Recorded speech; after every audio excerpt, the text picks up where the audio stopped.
નમસ્કાર ખેડૂત મિત્રો, હું છું ભરતસિંહ સાવડા અને આપ જોઈ રહ્યા છો ભરતસિંહ સાવડા ખોડલ ફાર્મ. મિત્રો, હવે આપણે ઉનાળુ જે વાવેતર કરેલા હોય તલ છે, મગ, અડદ છે, એવા પાકોની અંદર અત્યારે ઘણા એવા પ્રશ્નો, મૂંઝવતા પ્રશ્નો છે. તો કે વાતાવરણમાં થોડોક ભેજ હોવાને કારણે કાળી અને સફેદ ફૂગ પણ જોવા મળે છે, અને એની અંદર અત્યારે થ્રિપ્સનો એટેક પણ વધારે છે, અને બીજા નંબરમાં ઈયળનો એટેક પણ છે.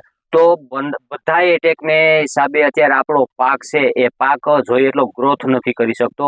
તો મિત્રો, એમના વિશેની આજે વખતે આપણે ખાસ સંપૂર્ણ માહિતી આપવાની છે મિત્રો. તો વિડીયો સેટ સુધી જોવાનું ચૂકતા નહીં, અને આપણી ચેનલની અંદર કોઈ પણ નવા હોય તો આપણી ચેનલને સબસ્ક્રાઇબ કરી, લાઈક કરીને તમામ ગ્રુપમાં શેર કરી દેજો મિત્રો, એટલે જેથી કરીને તમામ ખેડૂત સુધી આપણી માહિતી પૂગી જાય. મિત્રો, હવે આપણે મગની વાત કરીએ તો આ વર્ષે અઠવાડિયે 10 દી 2025-26ની અંદર લગભગ 5 થી 7 દિવસનો તો ગાળો માણ જાય છે. તો એક પછી એક માવઠું આપણી પરથી પસાર થઈ રહ્યું છે, એટલે ખેડૂતો મુશ્કેલીનો સામનો કરી રહ્યા છે, અને જે કંઈ પાક વાવેલા છે પાકની અંદર પણ માઠી અસરો જોવા મળી રહી છે મિત્રો. તો હવે તેમની વાત કરીએ તો મિત્રો, આપણે જે કંઈ પાક વાવેલો હોય, પાક આપણો નાનો પાક હોય, તો એ પાકની અંદર તંતુ મૂળ જે હોય, આપણા પાકના મૂળ હોય, એ મૂળનો ગ્રોથ ન થયો હોય ત્યાં સુધી આપણા પાક પૂરતો ખોરાક ન લઈ શકતા હોય, અને એની અંદર પાણી વધઘટ થાય તો પણ એની અંદર તકલીફો થતી હોય છે. જે આપણે તમે જોઈ શકો છો કે આમાં જે નીચેના ભાગમાં જો પાણી વધી જાય તો તે પણ બળી જતા હોય છે. અમુકને કાળી ફૂગ લાગી જતી હોય છે. જો પાણી ઓછું આપો તો એના તંતુમૂળ જોઈએ એટલું પાણીનું શોષણ ન કરે તો દાજોડો લાગી જતો હોય. એટલે ઘણા એવા પ્રશ્નો જોવા મળતા હોય છે. તો તેમની અંદર મિત્રો આપણે શું શું ઉપાય કરી શકીએ? તો કે એની અંદર આપણે જો બેક્ટેરિયાનો યુઝ કરીએ તો ટ્રાઇકોડર્મા સુડોમોનાસના બેક્ટેરિયા પણ નાખી શકો જો જ્યારે ઓછો તડકો હોય અને ભેજવાળું વાતાવરણ હોય ત્યારે. અને બીજા નંબરમાં કે તમે કોઈ પણ સિસ્ટમિક કોન્ટેનિક ફૂગનો પણ દબાવ સ્પ્રે તમે કરો તો એનાથી પણ ઘણું રિઝલ્ટ મળે છે.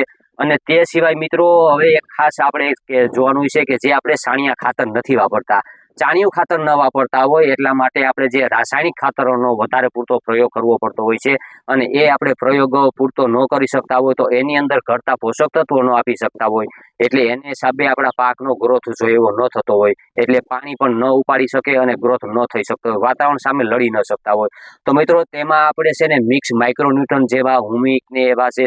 જો સલ્ફરની જરૂર પડે તેલીબિયા પાકની અંદર, તો એમાં તલમાં પણ તમે સલ્ફરનો ઉપયોગ કરો, તો એમાં ઝીંક સલ્ફરનો ઉપયોગ કરો. કોપરની જરૂર પડતી હોય છે, લોહ તત્વોની, બરાબર. તો મિક્સ માઇક્રોન્યુટ્રન છે, હુમિક ને એવા જો તમે કન્ટેન્ટ વાળા કોઈ પણ ખાતરો આપો, અથવા તો તમે દવાનું કોઈ પણ લિક્વિડ ફાર્મમાં સ્પ્રે કરો, તો એનાથી ઘણું એવું રિઝલ્ટ મળતું હોય છે. તો મિત્રો, આ તમે જે માહિતી જોઈ છે એની અંદર આપણે સંપૂર્ણ પાકની અંદર ઘટતા પોષક તત્વોની માહિતી મેં આપી છે. અને તે સિવાય આપણે જે કંઈ પ્રાકૃતિક ખેતી કરતા હોય એની અંદર આપણે પ્રયોગ કરવામાં જો જીવામૃત છે, ગૌમૂત્ર અને સાઈઝ છે, પછી દહીં છે, દહીંની અંદર તમે જો કોઈ પણ લોખંડનો એક ખીલો નાખી અને તાંબાનું કોઈ પણ એક ઠામ નાખી અને જો અઠવાડિયું રાખી અને તે પણ સ્પ્રે કરો તો એનાથી ઘણા એવા ફાયદા થતા હોય છે. લોહ તત્વોની ઉણપ હોય તો તે પૂરી થાય છે. કોપર અને એવા પણ પછી તમે આકડાનો બોરો ભેગો નાખો તો એનાથી પણ જે સલ્ફર ને એવા ઘણા એવા તત્વો મળી આવતા હોય છે, અને સાઇઝની અંદર ફોલિક એસિડ પણ મળી જતું હોય મિત્રો. તો એવા ઘટતા પોષક તત્વો તમે પ્રાકૃતિક ખેતી કરતા હોય તો ઓર્ગોનિકની અંદર પણ પૂરા કરી શકો મિત્રો. અને હવે વાત કરીએ મિત્રો, એક આપણે થ્રિપ્સનો એટેક વધારે છે. તો થ્રિપ્સની અંદર જે કંઈ પ્રાકૃતિક ખેતી કરતા હોય એની અંદર 10 અર્ક તમે પ્રયોગ કરો તો પણ ચાલશે.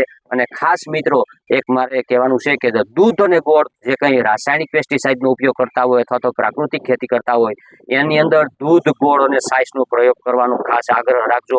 એનાથી આપણા પાકની અંદર ક્વોલિટી સારી બનશે દાણાની, અને ફ્લાવરિંગ અવસ્થાએ તમે છાંટશો તો ફાલ પણ સારો લાગશે, ખર્ચો અટકશે અને દાણાની ક્વોલિટી સારી બનશે. 1 થી 2 સ્પ્રે ઓછામાં ઓછા કરજો મિત્રો. ખાસ દૂધ ગોળનો આગ્રહ રાખવો આપણે. અને દૂધ અને ગોળનો છાંટવા હોય તો તમે શેરડીનો રસ પણ અત્યારે ઉનાળાની અંદર મળતો હોય છે, તો શેરડીનો રસ અને દૂધ પણ છાંટી શકો મિત્રો. અને હવે આપણે વાત કરીએ થ્રિપ્સનો એટેક છે, તો થ્રિપ્સની અંદર તમે મેં કીધું કે 10 અર્ક છાંટો તો પણ ચાલશે. અને તે સિવાય તમારે જો એની અંદર બીજા પ્રયોગ કરવા હોય તો હળદર છે, અજમા છે, અને હિંગ જે વઘાણી ગાંઠિયા આવે છે તેનો પણ પ્રયોગ કરી શકાય છે મિત્રો. અને તે સિવાય જે આપણે પેસ્ટિસાઇડની વાત કરીએ મિત્રો, તો એની અંદર તમે પેસ્ટિસાઇડમાં ઈયળનો એટેક દેખાતો હોય, નોર્મલ થ્રિપ્સ દેખાતી હોય મિત્રો, તો એમાં તમે ખાસ કરીને એક જે પ્રોફેનો સાયપર આવે છે એ સારી કંપનીનું લેવાનું. એમાં જો નાગાર્જુન કંપનીનું લ્યો તો વધારે સારું, બરાબર.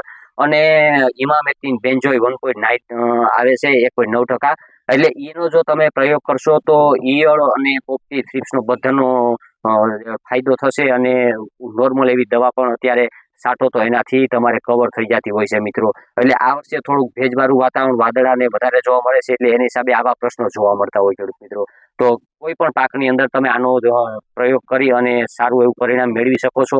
અને મેં તમને કીધું કે પિયત સાથે તમારે કોઈ પણ બીજા મિક્સ કન્ટેન્ટ આપવા હોય તો આપી શકાય છે મિત્રો. અને આ ખાસ એક તમારે દૂધ અને ગોળનો આગ્રહ રાખવાનો છે મિત્રો.